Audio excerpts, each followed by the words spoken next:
అందరికీ నమస్తే. Welcome back to Rayalaseema బ్రాహ్మణ పాకం. ఈరోజు నేను చిన్న సన్ఫ్లవర్ సీడ్స్తో పొడి చేస్తున్నాను. మన తెలుగు వాళ్ళము ఎన్ని కూరలు చేసుకున్నా కూడా ముందుగా ఒక 2 ముద్దలు వేడి అన్నంలో నెయ్యి వేసుకొని ఏదో ఒక పొడి వేసుకొని తినాలంటే భలే ఇష్టం కదండి.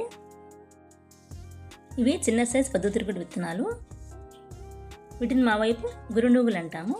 ఇవి బీపీని, చెడు కొలెస్ట్రాల్ను తగ్గించి హార్ట్కి మేలు చేస్తాయి, ఇమ్యూనిటీని కూడా పెంచుతాయి. ఇవి అన్ని జనరల్ స్టోర్స్లో కూడా దొరకవచ్చు అనుకుంటాను.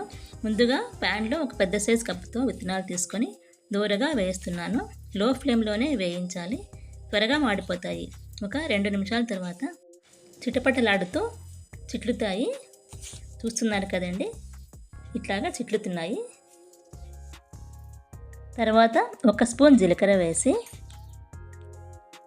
మరో 1/2 నిమిషం పాటు వేయించి ప్లేట్లో పక్కకు తీసుకున్నాను. తర్వాత 1 స్పూన్ ఆయిల్ వేసి మన కారానికి తగినట్లుగా ఎండుమిర్చి వేసి వేయిస్తున్నాను. ఇవి కూడా కొంచెం రంగు మారే వరకు వేయించి పక్కకు తీసుకున్నాను. అన్నీ ఒక బౌల్లో వేసుకున్నాను.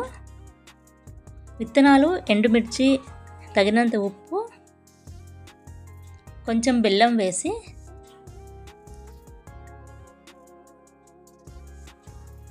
అన్నీ బాగా మిక్స్ చేసుకొని మెత్తగా మిక్సీ పట్టాను. కావాలంటే వెల్లుల్లి రెబ్బలు కూడా వేసుకోవచ్చు, నేను వేయట్లేదు. తక్కువ ఇంగ్రీడియంట్స్తోనే చాలా రుచిగా ఉండే పొద్దుతిరుగుడు విత్తనాల పొడి రెడీ అయ్యింది.